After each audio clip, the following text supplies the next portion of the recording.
भगवान विष्णू म्हणाले की आई वडिलांच्या चांगल्या वाईट कर्मांचे फळ मुलांनाही भोगावे लागते.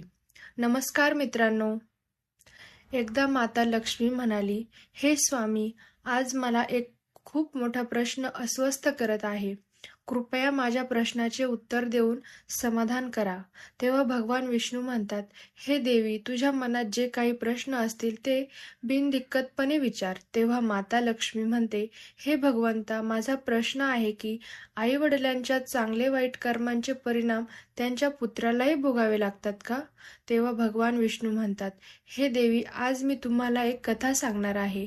त्यामुळे तुम्हाला कळेल की कशा प्रकारे आई वडिलांच्या कर्माचे फळ आणि त्याचे परिणाम हे त्यांच्या मुलांना नक्कीच भोगावे लागतात. भगवान विष्णू कथा सुरू करतात आणि म्हणतात, हे देवी, प्राचीन काळी एका गावात श्याम नावाचा शेतकरी राहत होता. तो शेतकरी खूप गरीब होता. त्याने खूप मेहनत करून कष्टाने घराचा सर्व खर्च भागवत होता.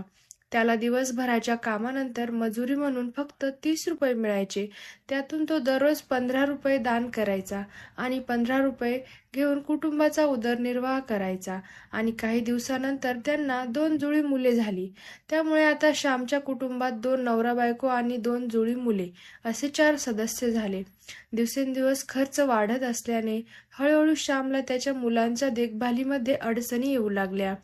मग भगवान विष्णू माता लक्ष्मीला म्हणतात, हे देवी, एके दिवशी शेतकऱ्याचा मुलगा त्याच्या वडिलांना म्हणाला, बाबा, तुम्ही रोज 30 रुपये कमवता, त्यातील 15 रुपये दान करता आणि तुम्ही फक्त 15 रुपयांवर कसे खर्च भागविता?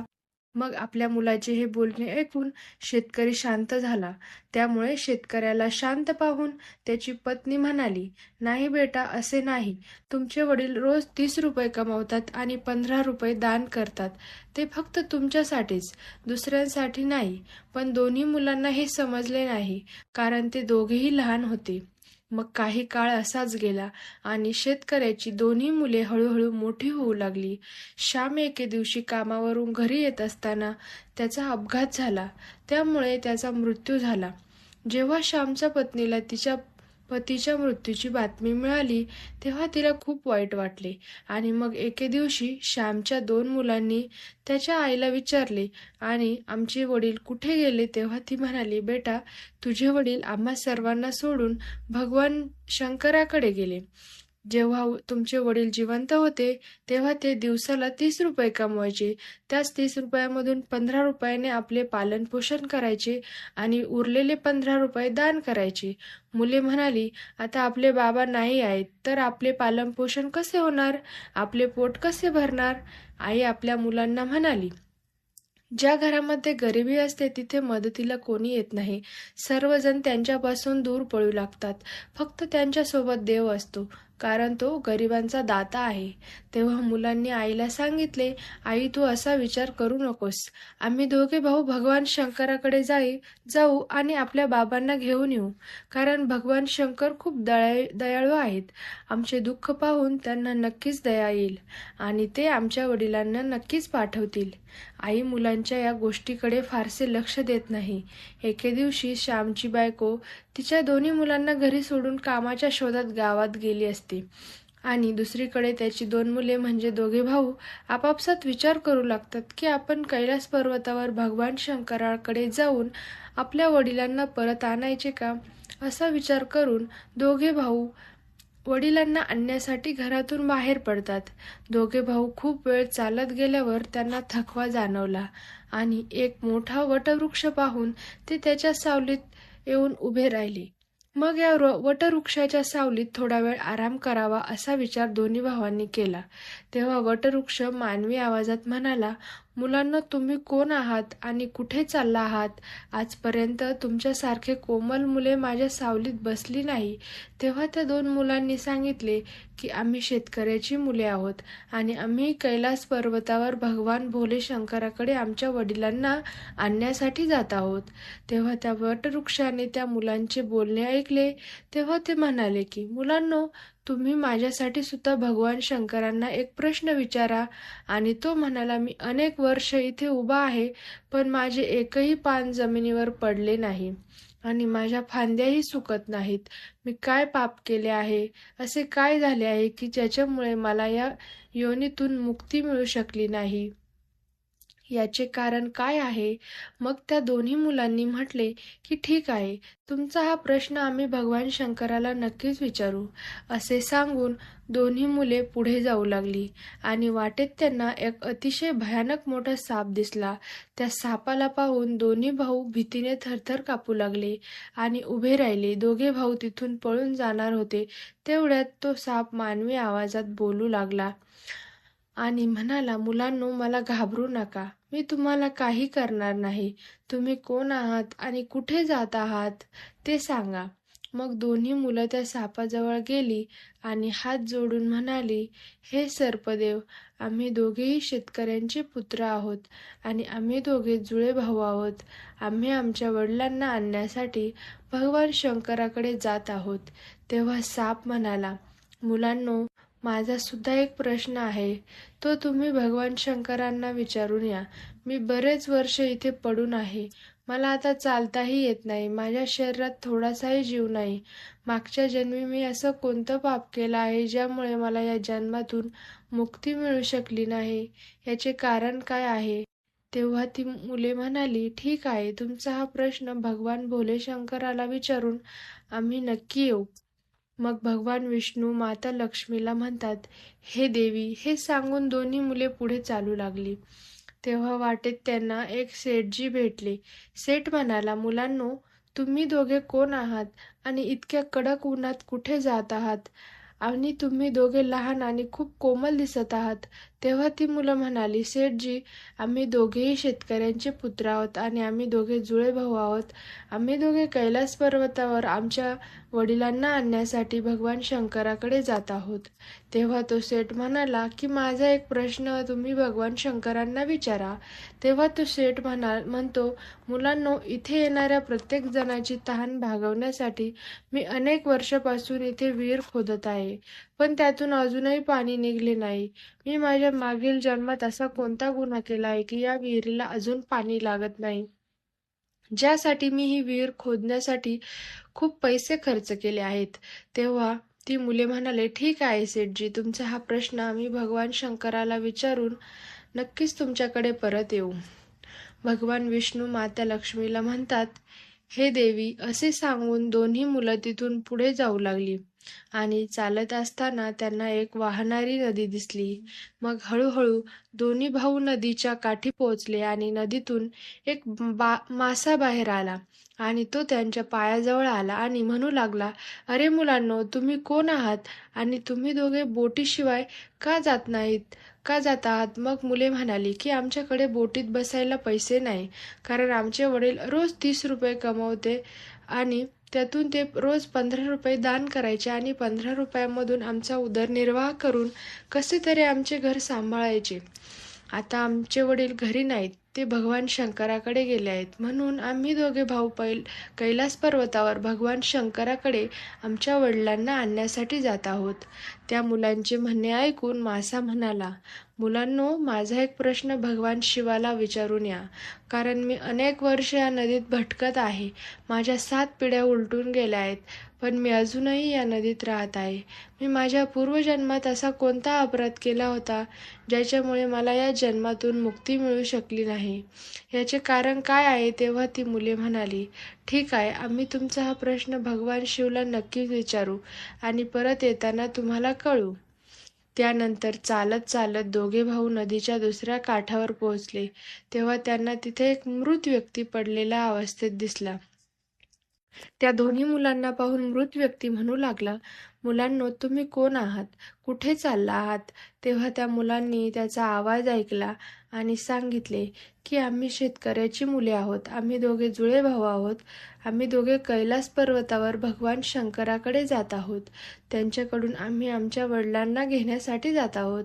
मग तो मृत व्यक्ती म्हणाला, तुम्ही भगवान शंकरांना माझाही एक प्रश्न विचारा, की माझे शरीर अनेक वर्षापासून या नदीच्या काठावर आहे. कधी कधी पाण्याची लाट आली की माझे शरीर नदीच्या आत जाते, पण नदीतून बाहेर पडल्यावर माझे शरीर पुन्हा किनाऱ्यावर येते. शिवाय माझे शरीर वितळत नाही किंवा सडतही नाही. ते इतकी वर्षे हा त्रास भोगत आहे. मी माझ्या पूर्वजन्मात असे कोणते पाप केले होते की त्यामुळे मला या देहातून मुक्ती मिळू शकली नाही आणि त्याचे कारण काय आहे? तेव्हा ते मुली म्हणाली, ठीक आहे, तुमचा हा प्रश्न भगवान शंकरांना विचारून आम्ही नक्कीच तुमच्याकडे परत येऊ. मग तिथून चालत चालत दोघे भाऊ कैलास पर्वतावर भगवान शंकराजवळ पोहोचले आणि हात जोडून दोन्ही भावांनी भगवान शंकरांना नमस्कार केला आणि म्हणू लागले, हे भगवान, माझे वडील कुठे आहेत? जेव्हा माझे वडील घरी होते तेव्हा ते रोज 30 रुपये कमवायचे आणि त्यातील 15 रुपये दान करायचे आणि 15 रुपये घेऊन आमचा सांभाळ करायचे. पण आता ते घरी नसताना आम्ही दोघे भाऊ आणि आमची आई उपाशी मरत आहोत. कृपया त्याला आमच्यासोबत आमच्या घरी पाठवा. मग भगवान विष्णू म्हणतात, हे देवी. भगवान शिव त्या दोन मुलांचे म्हणणे ऐकून म्हणाले, ठीक आहे, मी तुमच्या वडिलांना घरी पाठवतो. आधी तुम्ही दोघे भाऊ इथे बसा. भगवान शंकरांनी त्या दोन मुलांना आपल्या जवळ बसवले आणि त्यांना खाऊ घातल्यानंतर त्यांना विचारले, तुम्हाला आणखी काय हवे आहे? मग त्या दोन मुलांनी भगवान शंकरांना वाटेत जे काही घडले, त्यांना कोण कोण भेटलं आणि ते काय म्हणाले याबद्दल प्रश्न विचारले. तेव्हा भगवान शिव त्यांच्या सर्व प्रश्नांची उत्तरे देत म्हणाले, मुलांनो, जाताना तुम्ही दोघांनी तुम्हाला जे कोणी भेटलं त्या सर्वांची प्रश्नांची उत्तरे त्यांना सांगा. त्यानंतर भगवान शिव म्हणाले की तुम्ही दोघेही जण आता तुमच्या घरी जा. तुमची आई तुमची वाट पाहत आहे. तुमचे वडील तुमच्या घरी पोहोचतील. मग दोन्ही भाऊ भगवान शंकरांना नमस्कार करून परत आपल्या घरी निघाले. वाटात नदीच्या काठी पडलेला तो मृत व्यक्ती त्यांना दिसला. त्या दोन मुलांना पाहून मेलेला माणूस म्हणाला, मुलांनो, माझा प्रश्न तुम्ही भगवान शंकरांना विचारला का? तेव्हा मुलांनी सांगितले की हो. भगवान शिव म्हणाले की तुम्ही पूर्वी मोठे विद्वान होता, पण तुमचे ज्ञान तुम्ही कोणालाही सांगितले नाही. आता जेव्हा तुमचा मृत्यू झालेला आहे तेव्हा तुमच्याकडे असलेले ज्ञान आतल्या आतच तुमच्यामध्ये घुसमटत आहे. जोपर्यंत तुम्ही तुमचे ज्ञान कोणाला सांगत नाही तोपर्यंत तुमच्या आत्म्याला शांती मिळणार नाही. तेव्हा मेलेला माणूस म्हणाला, मुलांनो, आता अशा परिस्थितीत माझ्याकडे ज्ञान घेण्यासाठी कोण येईल? तुम्हीच माझ्याकडे असलेले ज्ञान घ्या. त्यानंतर मृत व्यक्तीने आपल्याजवळ असलेले सर्व ज्ञान दोन्ही भावांना दिले आणि ज्ञान दिल्यानंतर त्यांच्या आत्म्याला त्वरित मोक्ष प्राप्त झाला. मग दोघे भाऊ तिथून पुढे निघाले आणि चालत असताना त्यांना तिथे एक मासा दिसला. तेव्हा मासा म्हणाला, मुलांनो, तुम्ही भगवान शंकरांना माझा प्रश्न विचारला होता का? तेव्हा ती दोन मुले म्हणाली की हो. भगवान शंकर म्हणाले की तुमच्या आत अमृत आहे आणि जोपर्यंत तुम्ही हे अमृत कोणालाही देत नाही तोपर्यंत तुम्ही असेच व्यथित राहाल. तेव्हा मासा म्हणाला, मुलांनो, आता माझे अमृत कोणाला मिळेल? तुम्ही दोघेच माझ्यात असलेले अमृत घ्या. मग माशाने त्याचे अमृत त्या दोन मुलांना दिले आणि त्या माशाचा आत्मा अमृत देताच त्यांना मोक्ष प्राप्त झाला. अशा पद्धतीने दोन्ही भाऊ तिथून पुढे निघाले तर वाटेत त्यांना सेठ दिसले. ते जेथे येणाऱ्या जाणाऱ्यांसाठी विहीर खोदत होते. ते सेठ दोन्ही पोरांना पाहताच म्हणाले, बेटा, तुम्ही दोघांनी भगवान शंकरांना माझा एक प्रश्न विचारला होता का? तेव्हा मुले म्हणाली की हो. भगवान शिव म्हणाले की तुझ्या घरी 2 कुमारी मुली आहेत. जोपर्यंत तू त्या 2 मुलींचे लग्न करून त्यांचे कन्यादान करत नाहीस तोपर्यंत तुम्ही खोदलेल्या या विहिरीत पाणी येणार नाही. जे तुझे कर्तव्य आहे ते आधी कर. आधी तुमच्या मुलींची लग्न करा आणि कन्यादान करा आणि मग ही विहीर खोदून घ्या. मग तो शेठ त्या मुलांना म्हणाला, मी आता माझ्या मुलींसाठी लगेच मुलगा शोधण्यासाठी कुठे जाऊ? तुम्ही दोघेच मला माझ्या मुलींसाठी योग्य दिसत आहात. तुम्ही दोघेही खूप साधे स्वभावाचे आणि सुंदर आहात आणि तुम्ही दोघेही सारखे दिसता आणि आता तुम्ही दोघेही तरुण आहात आणि विवाहास पात्र सुद्धा आहात. म्हणून हे पुत्रांनो, तुम्ही दोघेही माझ्या दोन्ही मुलींसोबत लग्न करा. मग त्या सेठने आपल्या 2 मुलींचे लग्न त्या 2 मुलांशी लावून दिले आणि आपल्या दोन्ही मुलींना भरपूर पैसे देऊन त्यांची पाठवणी केली. मग दोन्ही भाऊ पुढे निघाले आणि वाटेत त्यांना तो साप भेटला. त्या दोघांना पाहून साप म्हणाला, मुलांनो, तुम्ही माझा प्रश्न भगवान शिवांना विचारला का? मुले म्हणाली. भगवान शंकर म्हणाले की जोपर्यंत तुझ्याकडे असलेले सर्परत्न पृथ्वीवर तुम्ही तो रत्न दान करत नाही तोपर्यंत तुमचे शरीर असेच राहील. तेव्हा साप म्हणाला, मुलांनो, हे सर्परत्न आता मी कोणाला देऊ? मुलांनो, हे सर्परत्न तुम्हीच तुमच्याकडे ठेवा. अशा प्रकारे ते रत्न दोघांना देताच सर्पाच्या आत्म्याला म्हणजेच त्या सर्पाला मोक्ष प्राप्त झाला. अशा प्रकारे दोन्ही भाऊ आपल्याला पत्नीसह पुढे जाऊ लागले आणि वाटेत तेच प्रचंड वटवृक्ष दिसले, ज्या खाली ते दोन्ही भाऊ आराम करण्यासाठी सावलीत बसले होते. मुलांना पाहताच वटवृक्ष म्हणाले, मुलांनो, तुम्ही माझा प्रश्न भगवान शंकराला विचारला होता का? तेव्हा भगवान शिव म्हणाले की तुमच्या मागच्या जन्मी तुमचे काम गुरुकुलात मुलांना शिकवायचे होते, पण त्या बदल्यात तुम्ही त्या लहान मुलांकडून काम करून घेतले आणि त्यांना चांगले शिक्षण देखील दिले नाही. त्या मुलांच्या शापामुळे तुम्हाला मोक्ष मिळाला नाही. म्हणून तुमच्यात भरलेले ज्ञान कोणाला तरी द्या, त्यानंतर तुम्हाला मोक्ष मिळेल. तेव्हा भगवान विष्णू माता लक्ष्मीला म्हणतात. दोन्ही मुलांचा संवाद ऐकून झाड म्हणाले, हे ज्ञान मी कोणाला देऊ? तुम्हीच का माझे ज्ञान घेत नाहीत? तेव्हाच वटवृक्षाने आपल्याजवळ असलेले सर्व ज्ञान दोन्ही भावांना दिले. त्यामुळे त्यांच्या आत्म्यालाही शांती मिळाली आणि तो त्या झाडाच्या बंधनातून मुक्त झाला. मग दोन्ही भाऊ त्यांच्या पत्नीसह चालत चालत त्यांच्या घरी पोहोचले. जेव्हा दोन्ही भाऊ त्यांच्या घरी पोहोचले, त्यांना पाहून त्यांची आई खूप खुश झाली आणि म्हणू लागली, तुम्ही दोघे कुठे गेले होते आणि तुमच्यासोबत या 2 मुली कोण आहेत? तेव्हा दोन्ही भावांनी त्यांच्या आईला त्यांच्यासोबत घडलेली सर्व घटना सांगितली. तेव्हा भगवान विष्णू माता लक्ष्मीला म्हणाले, हे देवी, आता दोन्ही मुलांना समजले होते की आपले वडील परत येऊ शकत नाहीत. त्यांना मोक्ष मिळाला आहे.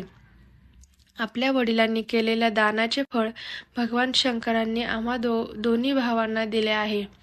मित्रांनो, अशा प्रकारे भगवान विष्णूंनी माता लक्ष्मीला संपूर्ण कथा सांगितली. तर मित्रांनो, आपल्याला ही कथा आणि माहिती आवडल्यास व्हिडिओला लाईक करा, शेअर करा आणि सबस्क्राईब करा.